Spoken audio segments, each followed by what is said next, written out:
নিবেদিতার মধ্যে একটা ব্যক্তিত্ব ছিল যেটা রেভলিউশনারি, বিদ্রোহী।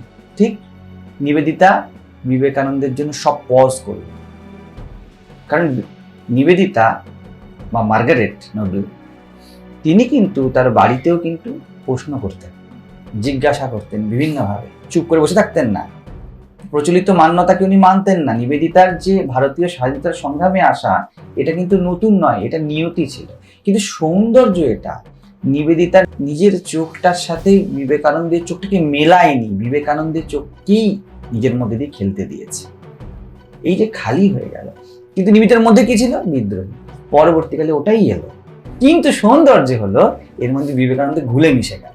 অর্থাৎ প্রকৃতি ব্যক্তির আছে, কিন্তু এই প্রকৃতিকে যদি সাজাতে হয়, তাকে যদি মুক্ত করতে হয়, সবার আগে এই প্রকৃতিকে একজন শিষ্যকে থামাতে হয়, দাঁড়াও, এই প্রকৃতিকে অস্তিত্ব সাজিয়ে দিক, এইবারে আপনার প্রকৃতি সামনে আসবে। প্রথমে নিজেকে হারানোর সাহস আনুন, তাহলে ট্রু সেন্সে নিজেকে পেতে পারবে। এই জন্য নিবেদিতার যে স্বাধীনতা সংগ্রাম, ওটাও কিন্তু নিবেদিতার সাধনা, কারণ ওটা নিবেদিতার প্রকৃতি। Nivedita configure to do that, ওটাই করতো নিবেদিতা। কিন্তু সৌন্দর্যটা কোথায়? ও বিবেকানন্দকে জীবনে আসতে দিল। সেই জন্য নিবেদিতার কিন্তু ভারতীয় স্বাধীনতা সংগ্রামে পার্টিসিপেট করা ওর মুক্তির কারণ। মানে বিষয়টা এই, আপনার শরীর মনের গঠন যেটা করার সেটাই করবে, কিন্তু এই শরীর মনের যে গঠনটাকে, ওটাকে কি আপনি ম্যাচিওর হওয়ার সুযোগ দিলেন? না ওই ব্যক্তিত্বের নুন চারদিকে গোলাতে থাকে? এটা করতে চাই না আমরা, কনস্ট্যান্ট ব্যক্তিত্বকে ধরে থাকতে চাই। There must be pause. যখন অস্তিত্ব বলবে তখন শোনার জন্য আপনাকে চুপ করতে হবে, তাই না? এই চুপটা যে করতে পারে সে শিষ্য। আমি আমাদের এখানে সকলকেই অনেক বলছি, দাঁড়া, ওয়েট ওয়েট। এই ওয়েটটা হলো এই পজ।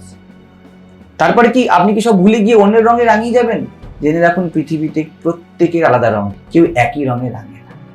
কিন্তু গুরু হলো আপনার বেস কালার, আপনাকে বেস দিয়ে দেবে, আধার দিয়ে দেবে। তো এই জায়গাটা যে প্রথমে নিজেকে হারিয়ে ফেলা, তারপর নিজেকে খুঁজে পাওয়া, একের আগে শূন্য আর একের পরে শূন্য, দুটোর মধ্যে অনেক পার্থক্য হয়ে যায়। তো এই জায়গাটা কিন্তু নিবেদিতার যে জীবনের যে পুরো ধারা, ওটা যদি স্টাডি করি দেখা যেতে পারে কিন্তু যেটা কিন্তু একজন প্রকৃত নিবেদিত বা শিষ্যের জন্য খুব প্রয়োজনীয় জিনিস।